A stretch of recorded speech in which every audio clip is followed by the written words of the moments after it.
오늘은 시편 16편을 묵상하겠습니다. 시편 16편은 하나님을 섬기는 자의 행복을 노래한 시입니다. 시편 전체에 기쁨과 즐거움이 가득합니다. 9절에 보시면 마음도 기쁘고 또 영혼도 즐겁고 육신도 안전하게 건강하고 3절, 11절 모든 즐거움, 충만한 기쁨, 그러한 표현들이 가득합니다. 시편 16편은 기쁨과 행복을 노래한 시입니다. 부모들의 마음은 다 똑같겠죠? 우리 자녀들이 행복하게 살기를 원할 겁니다. 남들이 누리지 못하는 호사를 누리면서 그렇게 자기 분야에서 성공하고 많은 사람들로부터 칭찬받는 부귀영화를 누리는 그러한 삶 뿌듯하고 기쁘겠지만 아무리 세상적인 것들을 귀하게 다 누리면서도 정작 본인이 불행하게 산다면 부모의 마음은 슬플 겁니다. 부모들이 아이들이 나에게 잘해주기를 바라는 것보다 그냥 행복하게 잘 살아주는 것, 우리 아이가 행복하게 사는 것, 그것이 흐뭇할 겁니다. 하나님 앞에서 우리의 삶도 그럴 것 같습니다. 하나님은 전능하신 분이십니다. 말씀 한마디로 온 우주를 창조하실 수 있는 분이십니다. 우리 손으로 행하는 위대한 일이 하나님에게 어떤 도움이 될까요? 아무리 우리가 하나님을 위해서 열심히 성실하게 사역하고 섬기고 위대한 일들을 많이 한다 할지라도 우리가 슬프게 살아간다면, 불행하게 살아간다면 하나님 마음은 근심하실 겁니다. 어떤 의미에서 하나님께서 우리에게 가장 원하시는 것은 우리가 행복하게 잘 사는 걸 겁니다. 부모에게 가장 큰 효도가 행복하게 사는 것인 것처럼 하나님 앞에서 우리의 가장 큰 효도는 행복하게 사는 걸 겁니다. 몇 년 전에 한 정치인이 대통령 후보로 나와서 물었습니다. 국민 여러분, 행복하십니까? 이 질문, 교우 여러분, 행복하십니까? 우리가 하나님을 위해서 충성스럽게 그리고 세상 사람들이 부러워할 만큼 성공적인 업적을 열매를 맺어가면서 산다 할지라도 하나님 앞에서 우리가 행복하게 하루하루 살지 못한다면 하나님은 근심하게 될 것입니다. 이 시간 말씀을 통해서 우리가 행복한 삶의 비결을 얻기를 원합니다. 한 수만 배우고 가도 그 설교는 성공이거든요. 근데 이게 정말 중요한 행복한 신앙생활, 내가 지금 행복하지 못하다면 어디에서 문제가 생겼는지를 말씀에 비추어 보고 하나님의 말씀을 통해서 다시 기도를 바꾸고 삶의 생각을 바꿔서 행복해질 수 있기를 원합니다. 하나님의 뜻 멀리서 심오한 데서 찾을 필요 없습니다. 데살로니가 전서 5장 16절에서 18절에 나와 있습니다. 항상 기뻐하라, 쉬지 말고 기도하라, 범사에 감사하라. 이것이 그리스도 예수 안에서 너희를 향하신 하나님의 뜻이다. 그렇잖아요. 사도 바울은 우리에게 하나님의 뜻이 위대한 것에 있는 것, 심오한 진리에 있는 거 아니다. 항상 기쁘게 살아라, 범사에 감사하며 살아라. 이것이 예수님 안에서 우리를 향하신 하나님 뜻이다. 그런데 가운데 기도가 들어있어요. 양손으로 붙잡고 가는 것처럼 항상 기뻐하고 범사에 감사하는 것이 쉼없는 기도를 통해서 끌어가고 있다는 것을 가르쳐줘요. 어쨌든 이 시간 하나님께서 저와 여러분에게 말씀을 통해서 행복한 신앙생활, 이 시편 16편 저자가 터득했던 이 한 수, 이것을 우리도 말씀을 통해서 성령 안에서 깨우치고 아는 것으로는 행복해질 수 없습니다. 그것을 내 것으로 소유하고 그렇게 삶 속에서 순종하고 실천할 때 우리에게 진정한 행복이 실현될 겁니다. 그러한 행복한 크리스찬이 되기를 원합니다. 시편 16편은 5연으로 이루어져 있습니다. 1절이 제1년입니다. 어찌 보면 2절부터 11절까지 10개의 구절은 1절에 대한 설명, 해설과 같습니다. 그러니 1절은 행복으로 들어가는 키입니다. 행복을 열고 들어가는 문과 같습니다. 1절의 문을 열고 행복한 삶으로 들어가기 시작하는 것입니다. 그런 의미에서 1절이 중요합니다. 같이 한번 읽어보겠습니다. 시작. 하나님이여 나를 지켜주소서. 내가 주께 피하나이다. 하나님이여 나를 지켜주소서. 그 다음 접속사가 원문에 있습니다. 왜냐하면 나는 주님께 피하였기 때문입니다. 지켜달라고 번역된 이 말은 샤마르, 여러분 많이 들은 말입니다. 망보다는 뜻입니다. 도시의 성읍에 원수들이 쳐들어오는지 높은 성루에서 파수꾼이 지켜보듯이 망보다, 지켜보다, 바라보다, 그런 뜻입니다. 그러니까 하나님 나를 지켜주십시오, 이 말은 하나님 원수와 악한 세력이 내 삶을 허물지 못하도록 나에게 망을 봐주십시오. 지금 하나님을 보초로 세우고 있는 겁니다. 이렇게 기도해도 됩니까? 하나님 제 보초 좀 돼주세요. 그렇게 기도하라는 겁니다. 하나님께서 시편 121편 3절에서 4절 여호와는 너희를 지키시는 자다. 이게 샤마르입니다. 이스라엘을 지키시는 이는 졸지도 않으시고 주무시지도 않으신다. 여호와는 너를 지키시는 자. 하나님은 우리를 지키시는 자. 악의 세력이 침범하지 못하도록 우리를 지켜 보호해 주시는 분. 이게 믿음입니다. 그러니 행복은 이 믿음의 문을 열고 들어가게 되는 것입니다. 하나님께서 나를 지키신다. 졸지도 않으시고 주무시지도 않으시고 하나님께서 나를 지켜주신다. 왜냐하면 나는 하나님에게 피했기 때문에. 세상의 권력이나 물질을 의지하고 그것들이 나를 지켜준다고 생각하고 그 권력 있는 사람 밑으로 들어갔으니 내 삶은 형통할 거야가 아니라 나는 하나님의 날개 속으로 들어갔으니 하나님을 나의 피난처로 삼았으니 나는 안전할 것이다. 우리가 사는 이 세상은 불안을 조장합니다. 그래서 보험업이 성행합니다. 온갖 염려와 걱정에 사람들이 짓눌려 있습니다. 그렇지 않습니까? 세상에 하지 말아야 될 가불이 염려를 가불하는 것처럼 어리석은 게 없습니다. 왜 일어나지도 않았는데 나 암에 걸리면 어떡하지? 뭐하러 그딴 걸 가불하세요? 걱정과 근심을 뭐하러 땡겨서 하냔 말이에요. 예수님 뭐라고 말씀하셨어요? 내일 일을 염려하지 마라. 그날의 괴로움은 한날의 족하다. 왜 우리가 그 고통이 시작되지도 않았는데 미리부터 걱정해요? 몇 년 전에 저는 전세 살거든요. 다들 전세금들을 올려주니까 염려가 됐어요. 아, 우리 집주인도 나에게 내가 감당할 수 없는 만큼 몇 천만 원씩 올려달라고 그러면 어떡하지? 몇 달 전부터 염려를 하니까 소화도 안 되고요. 속도 쓰리고요. 기도도 잘 안 나오고요. 기도하면 전세금만 떠오르고요. 근데 아무 일이 없이 지나갔어요. 제가 염려를 왜 한 거예요? 주인은 올려달라고 안 하고 그냥 넘어간 거거든요. 그 몇 달 동안 뭐하러 걱정했을까요? 저는 그 쓸모없는 에너지 낭비를 왜 했을까요? 어리석은 거예요.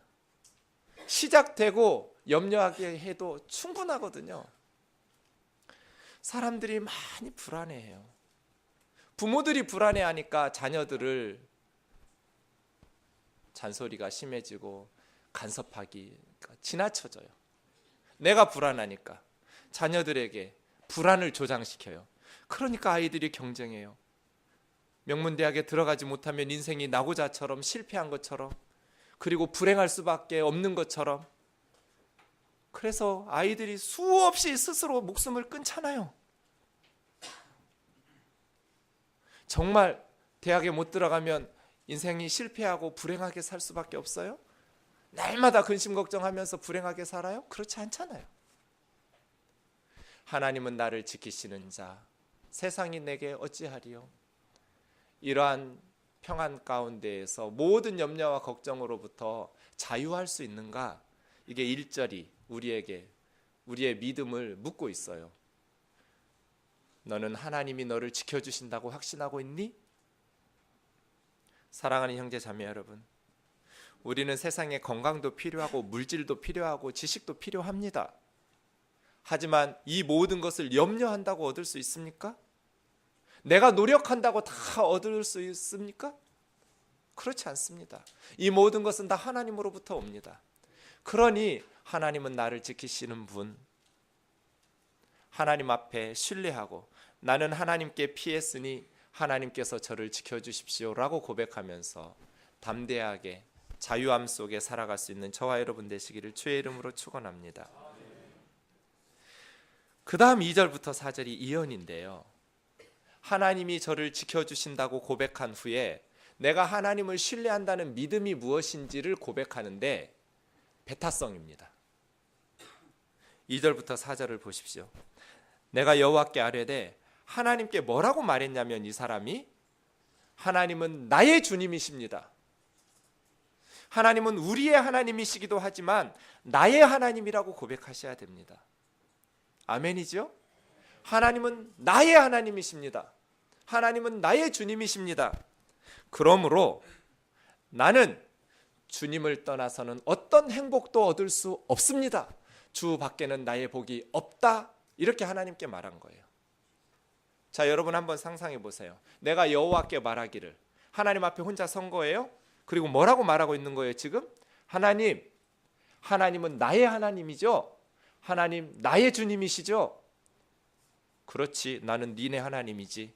하나님, 주님 밖에는 저의 행복이 없어요.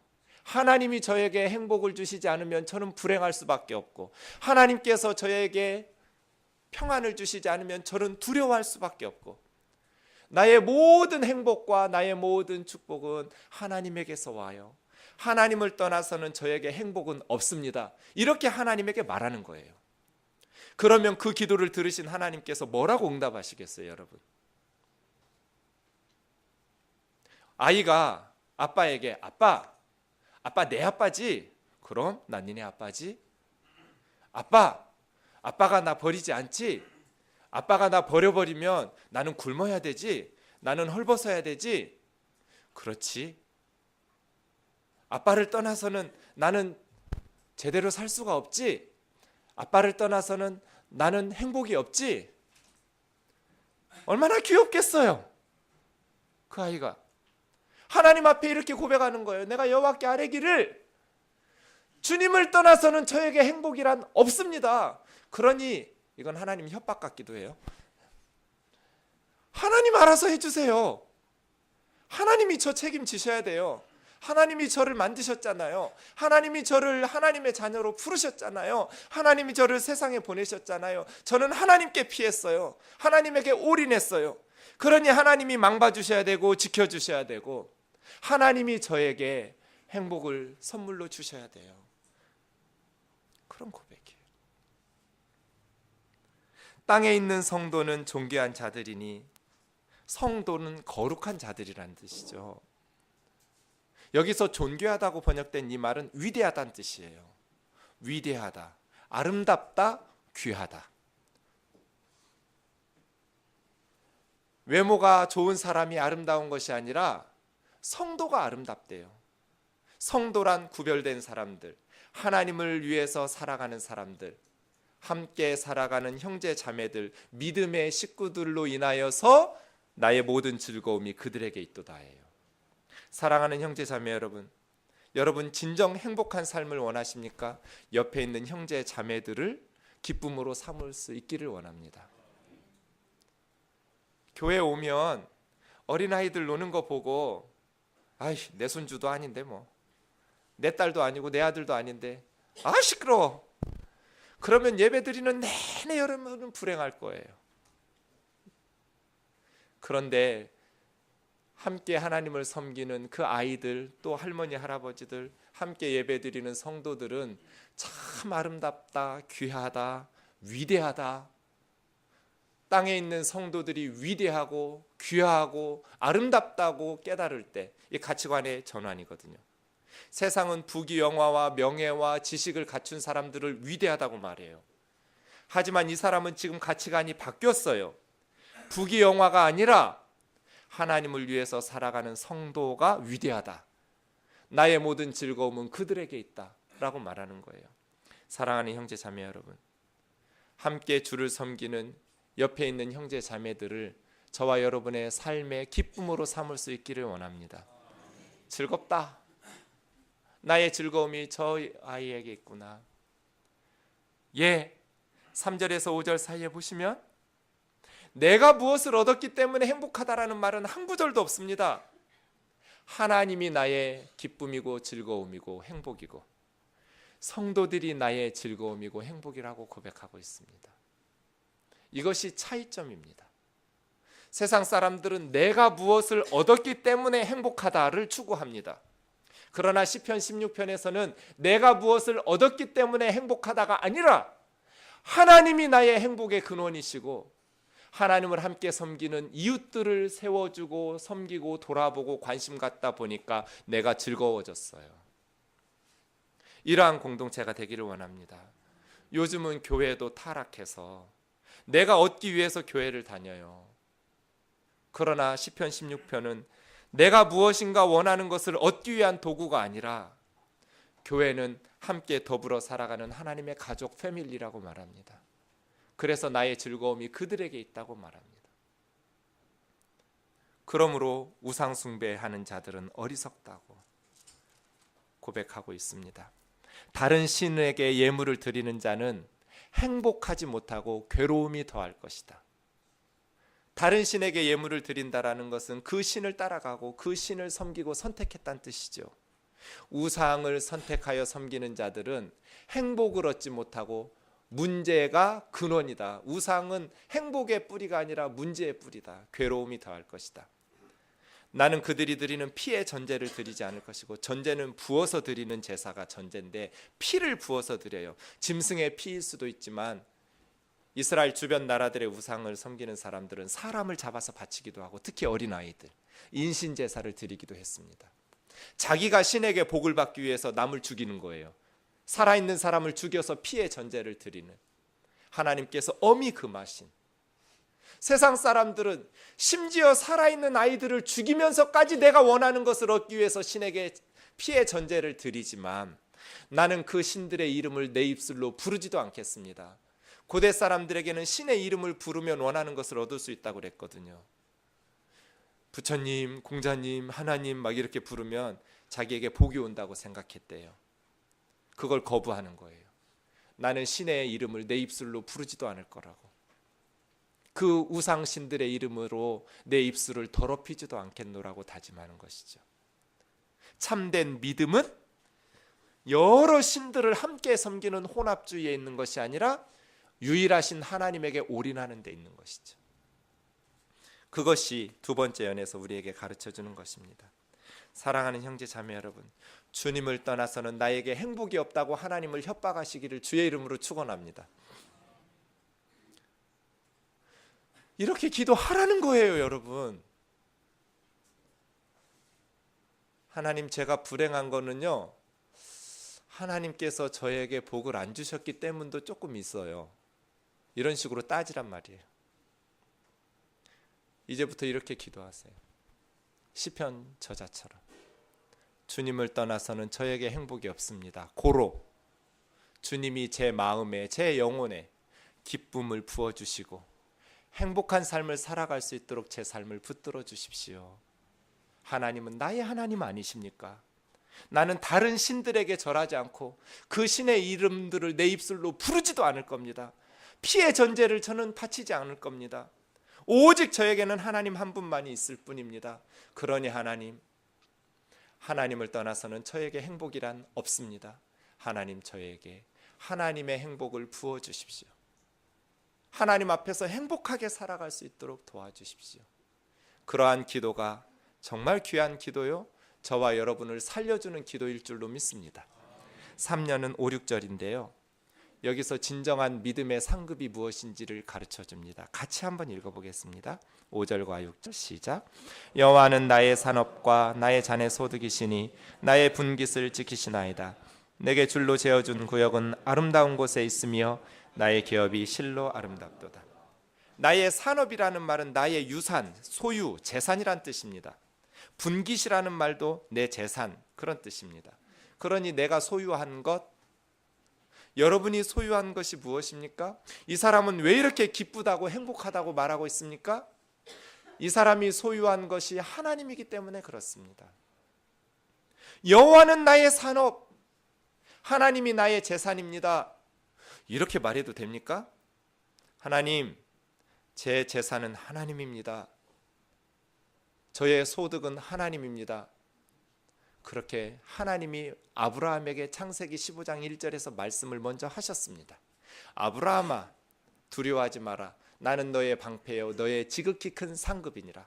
하나님은 하나님 자신을 아브라함에게 상급으로 주셨다. 이게 산업이라는 뜻입니다. 믿음이 있으면 뭐해? 돈도 없는데 가난한데. 믿음이 있으면 뭐해? 공부도 못하는데. 믿음이 있으면 뭐해? 맨날 아파서 병원 다니는데. 세상은 이렇게 말합니다. 이 세상의 평가를 하나님의 말씀의 진리로 맞서서 이겨내야 됩니다. 행복해지려면. 하나님은 나의 소유이십니다. 고로 나는 부자입니다. 하나님이 만드신 이 우주, 자연 만물, 우리를 위해서 만드셨으니 하나님이 우리 아버지이시니 나는 가난할 수가 없습니다. 1조 원이 은행에 있는데 주머니에 1,000원밖에 없다고 나는 가난해. 그런 사람이 어디 있습니까? 하나님이 우리 아버지이신데 1조밖에 안 되겠습니까? 우리 재산이? 여전히 나는 저 사람보다 적게 가졌으니, 못 배웠으니, 그러면 불행을 자초하는 것입니다. 이 사람이 왜 행복할 수 있었습니까? 여호와는 나의 산업입니다. 여호와는 내 분깃입니다. 라고 고백했기 때문입니다. 우리가 왜 불행하냐면 하나님을 추구하지 않고 하나님이 주시는 세상의 복을 추구하기 때문에 그렇습니다. 이것을 얻고 나면 어느 정도 지나면 또 다른 것이 원하고 계속 갈망하는 것들을 얻지 못해서 가난하다고 생각하고 불행하다고 생각하고 세상 사람들이 실패했다고 그러면 정말 자기가 실패한 줄로 알고 그렇게 살아갑니다. 그러니 불행합니다. 제가 늘 말씀드리는 예와 어렸을 때 우리 아이가 제가 수련회를 갔다가 사당역 길거리에서 플라스틱 안경을 선글라스를 샀는데 수요 예배 끝나고 집에 갔더니 애가 침대에서 잘락말락 하더라고요. 저는 며칠 동안 너무 애가 보고 싶었는데 운준아 하고 들어갔더니 얘가 살짝 고민하는 것 같아요. 귀찮지만 일어나서 아빠를 맞이할까 아니면 그냥 잘까. 근데 얘가 후자를 선택했어요. 너무 저는 보고 싶었는데 아이가 자니까 아내도 애 내일 아침에 하라고 잠들었다고. 그래서 실망하고 침대를 내려오면서 그냥 지나가는 말로 한마디 한 거거든요. 애드립 친 거예요. 선글라스 사왔는데. 애가 침대에서 용수철같이 튀어올랐어요. 그래서 불을 켜더니 검은 봉다리 뺏어서 써보고 이게 알이 2층으로 돼 있어요. 들었다 내렸다 이러고. 아빠! 그때의 배신감이란. 그리고 나서 제가 크게 깨달았어요. 나는 하나님 손에 든 검은 봉다리를 원하는구나.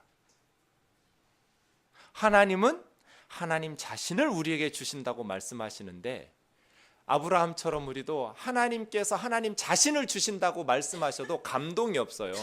왜요? 돈이 안 생기고 내가 원하는 검은 봉다리를 안 주셨기 때문이죠. 그러니 불행하다고 생각하고 하나님 나를 사랑하지 않는다고 생각하고 그래요. 이 사람이 행복할 수 있었던 이유는 여호와는 나의 산업이라고 고백하고 그렇게 살았기 때문이에요. 이 사람이 소유한 것은 하나님이라는 거예요. 그러니 행복할 수밖에 없잖아요. 사랑하는 형제 자매 여러분, 하나님 손에 든 검은 봉다리가 아니라 하나님을 사모하고 하나님을 구하는 저와 여러분 되기를 주의 이름으로 축원합니다. 이 녀석이 아빠를 구했다면 검은 봉다리 그거 수백 개도 사줄 수 있습니다. 제가 아무리 전도사로 가난했지만 그 2-3천 원짜리 기억이 안 나요. 2,000원 아니면 3,000원인데 그까짓 거 2, 3천 원짜리 선글라스 수십 개, 수백 개도 사줄 수 있잖아요. 근데 그것만 보고 온다면 저는 너무나 서글플 거예요. 그렇지 않을까요? 이 녀석이 아빠보다, 아빠의 손에 손 검은 봉다리, 저희 집분들 좀 그런 경향이 있어요. 제가 퇴근하고 들어가면 반갑게 맞이하는데 손부터 봐요. 이 시선이 이게 참, 뭐 사오셨나부터 체크하고 이렇게 그 다음 표정이 달라져요. 뭐 이렇게 먹을 거라도 사가면 굉장히 기쁘게 저를 맞이하고, 빈손으로 가면 무덤덤하게 맞이하는 것 같아요. 네. 그럼 저는 너무 서글플 것 같아요. 우리 가족이 내 손에 든 거에 의해서 나를 평가한다면 전 슬플 거예요. 하나님은 어떨까요? 우리가 하나님을 믿는다고 새벽부터 나와서 기도하기도 하고, 주일이면 이렇게 예쁘게 하나님 앞에 예배 드리는데 그 목적이 먼저 하나님이기보다는 하나님의 손에 든 검은 봉다리라면 하나님의 마음은 어떨까요? 어떻게 그 사람 마음에 하나님께서 은혜를 쏟아부어 주실 수가 있을까요? 그러니 진정한 행복은 작은 차이에서 시작되는데, 이 작은 차이가 마지막에 가서는 완전히 끝에서 끝이에요. 하나님 앞에 나아올 때 먼저 하나님을 구할 수 있기를 주의 이름으로 축원합니다. 이것이 행복의 비결입니다. 하나님과 함께 사는 삶. 그러니까 6절에 하나님을 그렇게 사랑하러 고백하니까, 하나님께서 내게 줄로 재어준 구역이 아름다우며 실로 아름다운 곳에 있다고 고백할 수 있었습니다. 하나님을 사랑하게 되니까 그 다음에는 우리가 찬송하는 것처럼 높은 산이 거친 들이 초막이나 궁궐이나 내 주 예수 모신 곳이 그 어디나 하늘나라예요. 하나님께서 주신 것이 아름답다고 고백하는 거예요. 이스라엘 땅, 거기 아름다운 땅 아닙니다. 1년에 2차례 비 오고 비 없습니다. 굉장히 살기 힘든 곳입니다. 기근이 들면 아브라함처럼 이집트로 내려가야 됩니다. 거기가 아름다운 땅입니다. 나일강이 흐르거든요. 그 위에 고향이었던 유프라테스, 티그리스, 지금 이라크가 있는 갈대아, 우르나, 하란이 좋은 땅입니다. 그래서 그쪽에서 고대 문명이 시작되었지, 가나안 땅에서 고대 문명이 시작될 수가 없는 곳입니다. 산악지역입니다. 척박한 땅입니다. 그곳이 젖과 꿀이 흐르는 것은 하나님께서 돌보시는 땅이기 때문에 그렇지, 세상적 기준으로 보면 그 땅은 좋은 땅이 아닙니다. 그런데 이 사람은 하나님이 나의 소득, 하나님이 나의 산업, 하나님이 내 잔의 소득이라고 고백합니다. 잔은 컵이라는 뜻입니다. 하나님이 내 컵에 들어있는 소득, 그게 무슨 뜻입니까? 하나님이 내 인생의 갈증을 해갈시켜줬다는 뜻입니다. 우리가 마시는 컵에 하나님을 마셔야 우리의 인생의 영혼의 갈증이 해갈이 됩니다. 이것을 경험하고 나니까 하나님께서 나에게 주신 땅이 비록 세상적으로는 좋은 곳 아닐지라도, 초막일지라도 내 주 예수 모신 곳이 그 어디나 하늘나라인 것처럼 하나님이 주신 것이 아름답다고 고백할 수가 있는 것입니다. 세상적으로 보면 우리 부모님이 다른 부모들에 비해서 현저히 떨어질지 모르지만, 하나님의 은혜를 터득하고 나면 하나님 앞에 감사하게 되는 것이죠. 이누무지구석 해가면서 남편을 왼수 땡이로 부르는 분들이 많아요. 오늘부터 끝. 다시 제 앞에서 남편을 왼수라고 부르거나 자식을 십자가라고 부르면 가만두지 않을 거예요.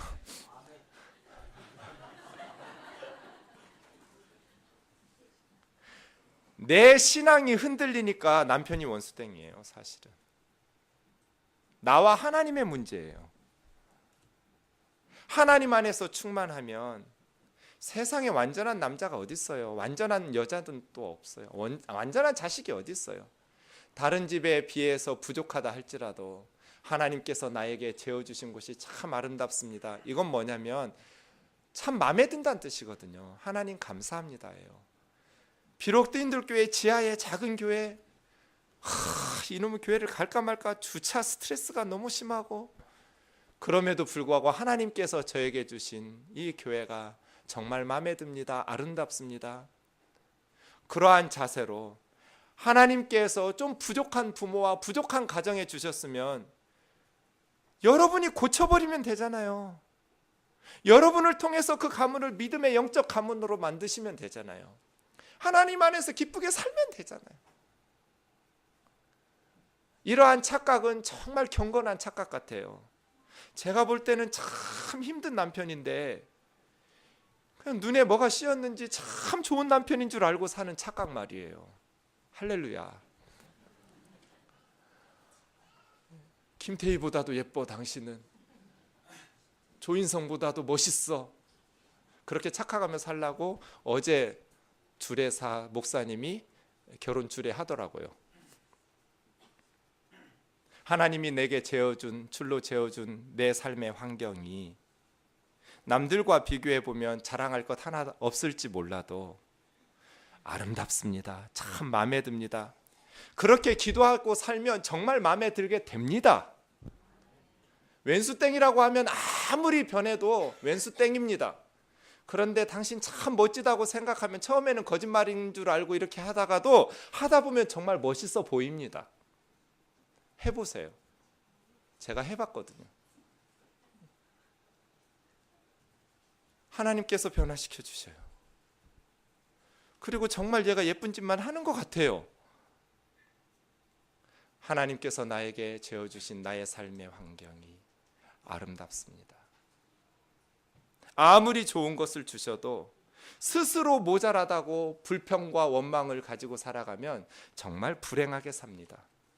그런데 아무리 하찮은 것을 주어도 감사합니다, 아름답습니다, 마음에 듭니다 하면 정말 뿌듯해서 하나님께서 더 귀한 것으로 주실 겁니다. 그 다음 사연 7, 8절입니다. 밤마다 이 사람은 양심이 교훈하여 그 하나님 앞에 찬송하고 감사하고 있습니다. 나는 귀하다, 나는 잘났다, 나는 소중하다 이래서 행복한 것이 아니라 이 사람은 자기를 밤마다 성찰합니다. 밤이라는 단어가 복수 형태로 쓰여서 매일 밤입니다. 한두 번 한 것이 아닙니다. 조용한 시간, 하루 일과를 마친 저녁 시간, 밤 시간이 되면 고요한 시간에 자기의 삶을 돌아봅니다. 그리고 양심이 나를 책망하고 회초리를 듭니다. 그런데 회초리를 드는 양심의 소리로 인하여서 하나님 앞에 송축하며 감사합니다. 그리고 8절로 넘어가기 때문이지요. 8절이 행복의 키워드 중에 또 하나입니다. 같이 읽어보겠습니다. 시작. 내가 여호와를 항상 내 앞에 모시며 그가 나의 오른쪽에 계심으로 내가 흔들리지 아니하리로다. 하나님을 항상 내 앞에 모셨다고 고백합니다. 하나님을 항상 앞에 두고 사니까 이 사람이 어떻게 불안하고 요동하고 흔들리겠으며, 하나님이 항상 앞에 있으니 염려하고 걱정할 필요도 없거니와 항상 기쁜 거예요. 하나님이 나의 소득, 나의 산업일 뿐 아니라 항상 내 앞에 모시고 하나님을 내 앞에 모시고 산다는 거예요. 그러니 이 사람은 행복한 거예요. 사랑하는 형제 자매 여러분, 늘 하나님과 여러분이 통행할 수 있기를 원합니다. 국민 여러분, 행복하십니까? 까지 좋았어요. 그 다음 질문이 틀렸어요. 살림살이 좀 나아지셨습니까? 우리의 행복을 위해서 살림살이가 나아지는 것은 매우 중요한 일입니다. 돈도 필요 없어, 믿음만 있으면 되지. 건강도 필요 없어, 믿음만 있으면 되지. 이런 분들은 며칠 굶겨야 돼요. 돈이 왜 필요 없습니까? 건강이 왜 필요 없고 지식이나 직장이 왜 필요가 없습니까? 소중하고 중요한 일입니다. 없으면 죽습니다. 하지만 그것이 우리를 영원히 행복하게 할 수는 없습니다. 그 세상적 가치를 존중하고 인정하고 현실에 뿌리내린 신앙은 중요하지만 진정한 만족과 행복이 정말 돈에서 옵니까? 정말 세상의 명예에서 옵니까? 그것을 추구했던 사람들이 그러면 많은 사람들일수록 더 많이 행복해야지 하는데 왜 더 많은 물질을 가진 사람들은 그렇게 행복하지를 못합니까? 하나님을 내 앞에 모시며 하나님께서 나에게 진정한 행복과 기쁨을 준다고 고백할 수 있기를 원합니다. 물질도 지식도 명예도 하나님 안에서 의미 있고 나에게 가치가 있는 것이지, 하나님 제거시켜놓고 하나님 없이 그러한 것들만을 가지고서 우리의 마음은 절대로 채워지지가 않습니다. 공허합니다. 그러니 먼저 하나님을 구하는 저와 여러분 되기를 원하고, 국민 여러분 행복하십니까? 그 뒤에 문장은 하나님이 여러분 앞에 계십니까? 이어야 됩니다. 성도 여러분 행복하십니까? 하나님이 여러분 앞에 계십니까? 여러분 앞에 하나님을 모시고 있습니까? 시편 16편의 8절에서 고백하는 것처럼 내가 항상 여호와를 내 앞에 모시며 그가 내 오른편에 계심으로 나는 흔들림이 없다. 내 인생은 불안함이 없다. 염려 없다. 그 다음 마지막 오연이 9절부터 11절입니다. 이러므로입니다. 이러므로는 8절하고 연결되어 있죠? 그런데 하나님을 항상 내 앞에 모시고 하나님이 내 오른편에 계신다고 그렇게 하나님과 동행하니까 세 가지. 첫째, 내 마음이 기쁘고 즐거웠어요. 하나님이 내 앞에 계시니까 내 마음이 기쁘고, 이건 마인드예요. 마인드. 그 다음 내 영도 즐겁고, 원문은 영광이라고 번역되어 있는데요, 구약에서 영광, 나의 영광은 영혼이에요. 창세기 49장에 보면 레위 둘째 아들 시므온 둘째, 레위 셋째를 할 때 나의 영광아 그들의 모의에 참여하지 말자다. 내 영혼아 그들의 그렇게 두 문장이 나오거든요. 앞에서는 혼영, 뒤에서는 영광, 이런 식으로. 그러니까 나의 영광 하면 영혼이에요. 영혼. 나의 마인드도, 영혼, 스피릿도, 소울도 기쁘고 즐겁대요. 그리고 내 육신도, 바디도 건강하고 안전하대요. 마인드와 스피릿과 바디, 마음과 영혼과 육체가 다 즐겁고 기쁘니까 몸이 건강해져요. 그런데 그 앞에 있는 단어, 접속사 9절 앞에 이러므로가 중요해요. 이러므로.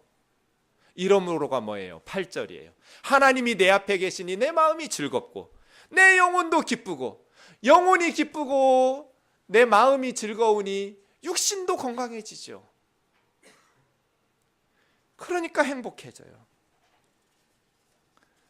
10절입니다. 주께서 내 영혼을 스올에 버리지 아니하여. 스올, 음부라는 이곳은 죽은 사람들이 가는 곳이에요. 이 사람이 죽지 않는다는 뜻이 아니라 썩음을 당치 않는다, 내 영혼이 썩지 않는다, 멸망하지 않는다, 이 말은 하나님이 없는 곳이 스올이거든요. 하나님의 부재하시는, 하나님이 계시지 않는 곳, 이게 지옥이에요. 하나님은 나를 하나님이 계시지 않는 음부와 스올에 버리지 않는다. 썩음을 당치 않으시고 내가 이 땅에서 죽어도 내 영혼은 영원히 하나님과 함께 하나님이 임재하시는 곳에서 산다. 그러므로 나는 걱정이 없다. 흔들림이 없다. 주께서 내게 생명의 길을 보이시리니 주님 앞에 충만한 기쁨이 있고 주의 오른쪽에 영원한 즐거움이 있나이다. 주님 앞에 충만한 기쁨. 그런데 8절과 11절을 연결시켜 보세요. 내 앞에 누가 있었어요? 하나님이 계셨어요. 주님이 계셨어요. 그럼 주님 앞에는 누가 있어요? 내가 있어요. 내 오른쪽에 누가 있었어요? 하나님이 계셨어요. 하나님 오른쪽에는 또 누가 있어요? 내가 있어요. 그러니 하나님에게 기쁨과 즐거움, 충만한 즐거움과 기쁨이 있으니 나는 언제나 행복할 수밖에 없다는 거예요. 나는 언제나 하나님을 모시고 살기 때문이에요. 사랑하는 형제 자매 여러분, 저는 하나님이 느껴지지 않아요. 이 시편 저자처럼 하나님이 내 앞에 계신 것이 느껴지면 얼마나 행복할까요? 저도 행복할 거예요. 그런데 목사님, 하나님이 내 앞에 계시고 내 오른편에 계신다라는 것을 느껴지지 않아요. 어떻게 하면 느껴질 수 있을까요? 그냥 느끼려고 하지 말고 믿어버리세요. 그게 사실이거든요.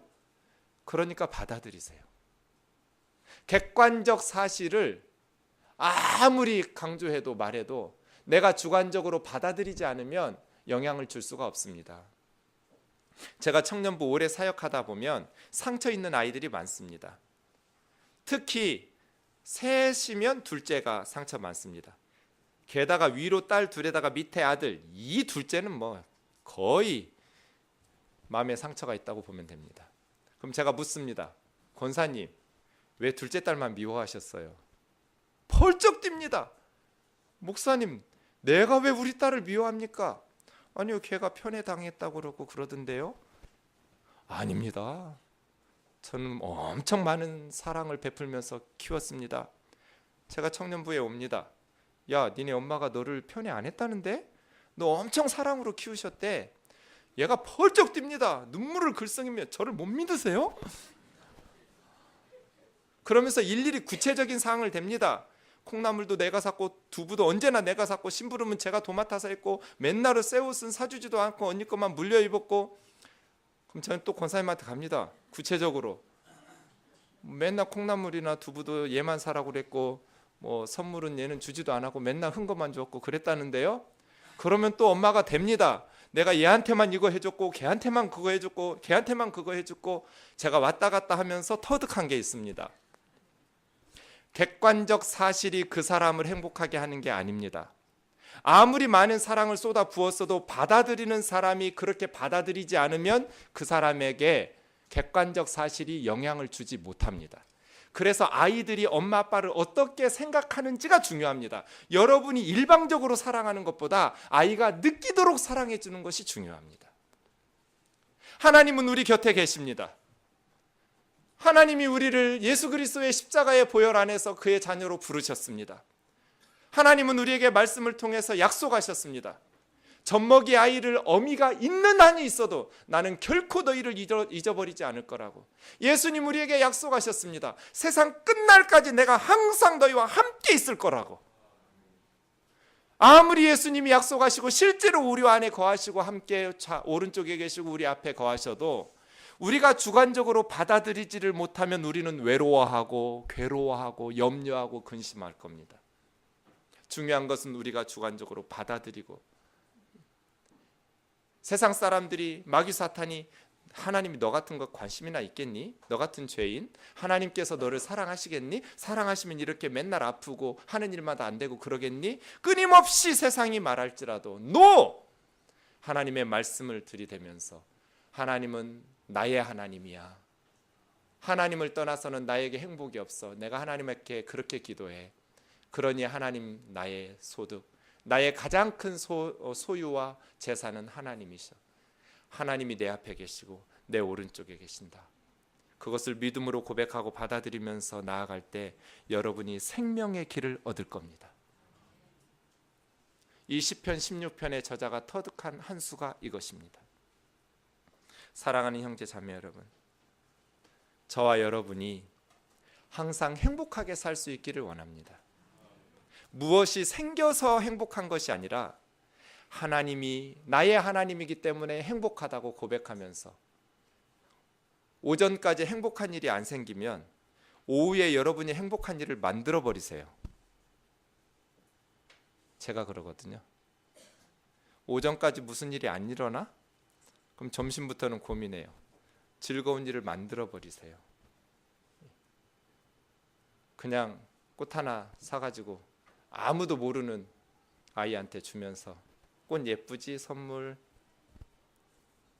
갑자기 생각나는 사람 기도해 주든지 같이 밥을 사주든지 다른 사람 행복하게 해줌으로써 즐거움을 만들어 버리세요. 하나님이 내 앞에 계시고 내 오른쪽에 계시고 나는 하나님의 자녀. 나는 행복하게 살 거야. 세상 사람들이 다 저 사람은 불행할 거야 말하는 그 순간에도 나는 행복하게 살 거야. 왜냐하면 하나님이 나의 하나님이시기 때문에. 그러한 고백으로 승리할 수 있기를 주의 이름으로 축원합니다.